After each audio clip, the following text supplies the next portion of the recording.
ABC Listen. Podcasts, radio, news, music and more.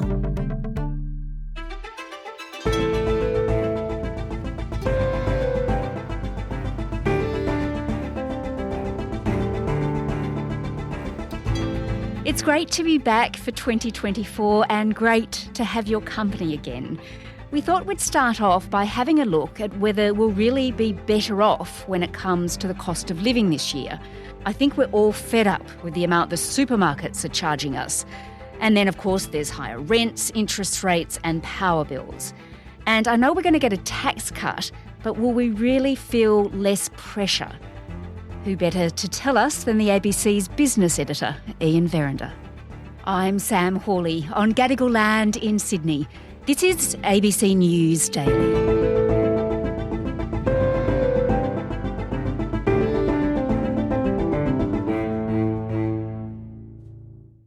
Ian Verrender, Happy New Year, first of all. Oh, thanks, Sam. Great. We're a fair way into January, but anyway, I haven't seen you, so there we go. Happy New Year. Yeah, same to you, Sam. Many discussions will be had this year, I am sure, but this first one, I want to unpack with you what is going to happen in 2024 with the cost of living, because obviously there's a great hope that the cost of things will start coming down. Can we please start on these rather controversial stage 3 tax cuts?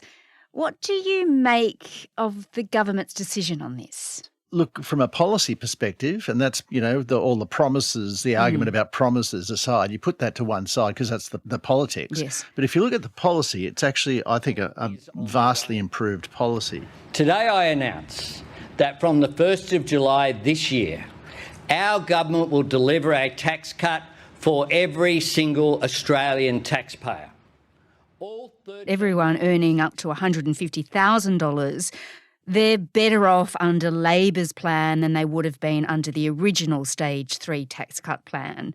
So how much easier will things be for people come July if it actually passes a parliament, of course? Well, look, every dollar counts, really, doesn't it? Particularly when you're at that sort of $40,000, $50,000 level and you really weren't going to get anything at all. I mean, look, still not going to get a lot of $50,000. You'll get a $929 tax cut. I mean, you divide that by 52 weeks in a year. It's not a lot of money, but everything helps at this stage. And yeah, as you say, up to 150, you're going to be better off under this plan than under the original Stage 3. Above 150, you won't be as well off, but you're still going to get a tax cut and you're still going to get one really at the top end. You're going to be about $4,500 better off than if these cuts weren't coming through at all. Some would say that we should stay the course, even if we know it means going to the wrong destination. To them I say we are choosing a better way forward given the changed circumstances. We are doing the right thing for the right reasons. And it's really given the opposition something to complain about. That's the politics, because they say, of course, Anthony Albanese's credibility is in tatters. This isn't just another broken promise. This is real treachery by the Prime Minister. The Prime Minister and Treasurer voted for this legislation. It's in legislation already. He truly is the Pinocchio of politics. But you think it's quite a significant policy decision? I think so, yeah. Look, it's a much better way to distribute tax cuts, and for a couple of reasons. I mean, one is that by delivering tax cuts to lower income earners, what you do is actually you encourage them to get into the workforce, stay in the workforce, maybe work longer hours. And there's another problem too with the original plan. The original plan, the Stage 3 plan, was going to eliminate the 37% bracket. Anyone earning $45,000 a year up to $200,000 a year was going to pay 30% tax rate. It's going to be a flat tax rate all the way through. And the thing is, when you eliminate that 37%, if you got up to earning, say, $199,000 and you're going to look at it and go, well, if I earn another $1,000, every dollar I earn above that, I'm going to pay 45% tax. I might go and get an accountant and see if I can do something to fix this. Whereas if you go gradually up the ranks, you're going to go, well, I can't pay a bit more. Oh, yeah, a second time I'm going to pay a bit more from 37 to 45. And what about that core argument that is, this is going to fuel inflation. That will mean interest rates will stay higher for longer. Well, it is probably on the margins slightly more inflationary. I don't think it's enough to really concern the Reserve Bank. I mean, Michelle Bullock was consulted and she is comfortable with the changes, according to the Treasurer, Jim Chalmers. We can provide more cost of living relief to more people in Middle Australia without putting upward pressure on inflation. We have changed our view and it's a change for the better. Okay, so we're going to have a bit more cash to spend at, say, the supermarket come July. But how much, Ian, is it really going to help? Because there really is a growing sense of frustration about how much we're paying for things, isn't there? Yeah, I think the whole supermarket sector, it's a really interesting thing to have a look at because, lo and behold, late last year, there's a lot of noise out there, particularly from the federal government, about following a lot of angst within the community about the prices we're paying and the fact that the two big supermarket chains seem to be, they're making record profits. Now, there's been a couple of inquiries announced, one by the federal government, and the ACTU also recruited Alan Fells, the former head of the ACCC, and he's looking at a similar type of thing. Now, suddenly, in the last couple of weeks, or the last week or so, we've seen the price of meat suddenly drop. Woolworths have announced cuts of around 20% for beef and lamb. And, you have to wonder whether or not those price cuts would have been implemented if the, torch hadn't been shone into this area. So, obviously costs are rising for everybody, including businesses, but a lack of competition within the Australian economy certainly doesn't help, pricing for consumers. We were sort of talking about this in the office before, Ian, and one colleague was talking about the cat food that she buys, and she said it's gone up from something like $10 to $20. And my annoyance, I'm not sure if you have one, is my favourite muesli has gone up from about $6 in the past 2 years to about $9. And someone mentioned that perhaps I should stop buying it. But instead, I just don't share it with anyone in my house because I really like it. So that's the easy solution. It's the easiest solution. It's mine. But the point is, we all notice it, don't we, with so many things. And it feels like when the cat food, for instance, hits $20, it never then comes down from that unless it goes on special, for instance. So should we expect in 2024 that the cost of things will actually start to come down, or will they just not go up as quickly anymore?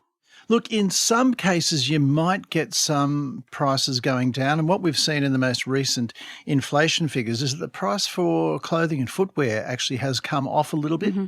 But generally speaking, when you see inflation coming down, all that means is that the price rises aren't coming through as quickly as they were before. So when you get price cuts, that's what's called deflation. Mm-hmm. And that can be very dangerous for an economy.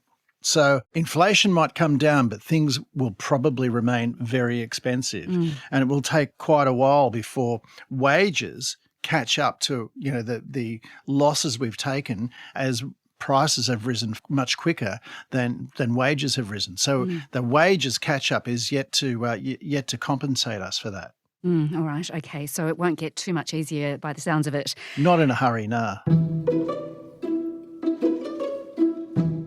So that's groceries. Now let's have a look at another really big issue and pressure for Australian families. And of course, that's the cost of power, of electricity, and the cost of gas and heating our homes. So what should we expect there, do you think? Look, we've seen huge price rises in the cost of electricity in the last couple of years. What we've seen in the last year or so is that gas prices and oil prices have come right off, coal prices as well.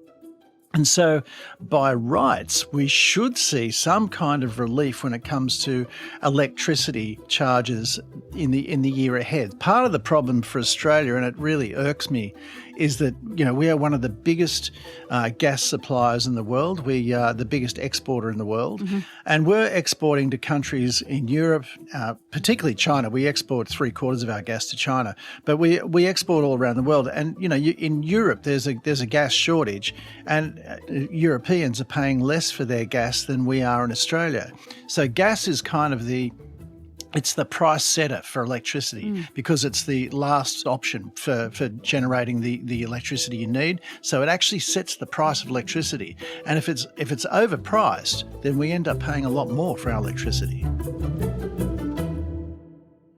So hang on a minute. So we export the gas to Europe, but they pay less for it than we pay for it. That's still, I can't quite get my head around that. No. Let's turn then to another big pressure that we face here, and that, of course, is huge rents and interest rates. Do we have a sense at all if rents, for starters, will start coming down, or are they just going to keep going up? The national median rent has now come to risen above $600 a week.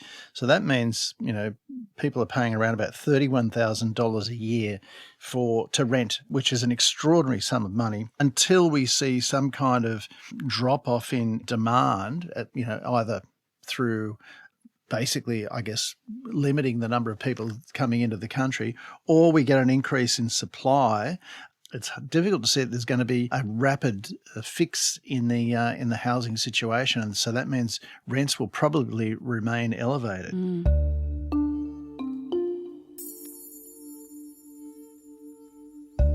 Gosh, all right. And that brings us, of course, to interest rates. We had 13 interest rate hikes in 15 months. And, of course, the question that everyone wants answered is, when will they start dropping again?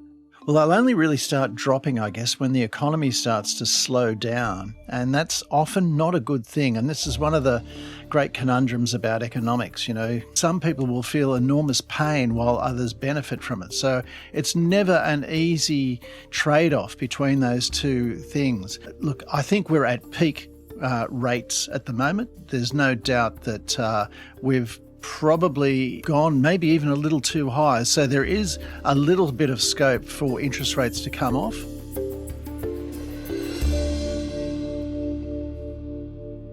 All right. Okay, Ian, you've got to tell me then, what's your verdict?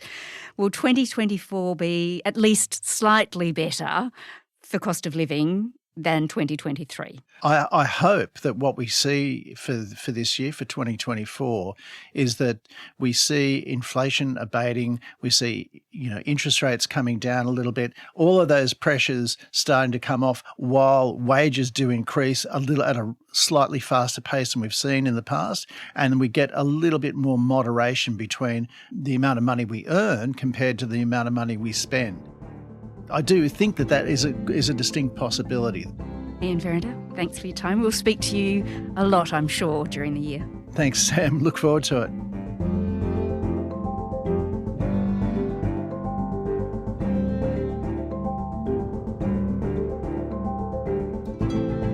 This episode was produced by Bridget Fitzgerald. Audio production by Sam Dunn. Our supervising producer is David Cody. I'm Sam Hawley. Thanks for joining us in 2024.